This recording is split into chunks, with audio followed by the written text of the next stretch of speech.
వెంకీ నువ్వు ఇప్పుడు మళ్ళీ ప్రవీణ్ అక్కకు ఫోన్ చేసావని చెప్పి కాల్ చేసింది నాకు. Okay, that is your wish, చేసావు.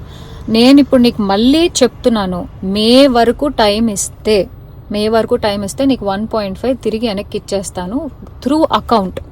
అర్థమైందా? త్రూ అకౌంట్ మే వరకు టైం ఇస్తే నేను నీకు మళ్ళీ వెనక్కి ఇచ్చేస్తాను. ఆ మిగిలిన డబ్బులు అంటావా, నేను లైఫ్లో సెటిల్ అయినప్పుడు నా దగ్గర ఉన్నప్పుడు నేను ఇస్తాను. అది కూడా నేను ఇవ్వను అనట్లేదు. లేదు కుదరదు నాకు ఇదంతా అవ్వదు అంటే పెద్ద మనుషులకి నువ్వే ఫోన్ చేసావు కదా. నా జీవితంలో పెద్ద మనుషులు ప్రవీణ గారు మాత్రమే.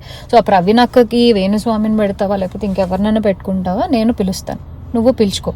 ఓకే, నేను ఇంకా నీ ముఖం చూడాలనుకోవట్లేదు, ఈ విషయం గురించి మాట్లాడాలనుకోవట్లేదు. నాకు మే అనే ఒక్క టార్గెటే కనబడుతుంది, ఆ మే వరకు నేను నీకు డబ్బులు ఇవ్వాలి అంతే. లేదు కాదు అంటే నేనే పెడతాను హెరాస్మెంట్ కేసు. ఎందుకంటే మా అక్కని ఇన్వాల్వ్ చేస్తున్నాడు, మా మమ్మీని ఇన్వాల్వ్ చేస్తున్నాడు, లేకపోతే మా ఇంటికి వస్తానంటున్నాడు. అసలు నా పర్మిషన్ లేకుండా నువ్వు మా ఇంటికి రావడం ఏంటి, లేకపోతే నేను మీ ఇంటికి వెళ్ళడం ఏంటి? ఇంట్లో వాళ్ళని ఇన్వాల్వ్ చేసుకోకుండా నువ్వు నేను మాట్లాడాలి, నువ్వు నేను సాల్వ్ చేసుకోవాలి అంటే నా వైపు నుంచి ప్రవీణ్ అక్క వేణుస్వామి మధ్యలో కూర్చుంటారు. మే వరకు నేను ఆ డబ్బులు సెటిల్ చేస్తాను. అది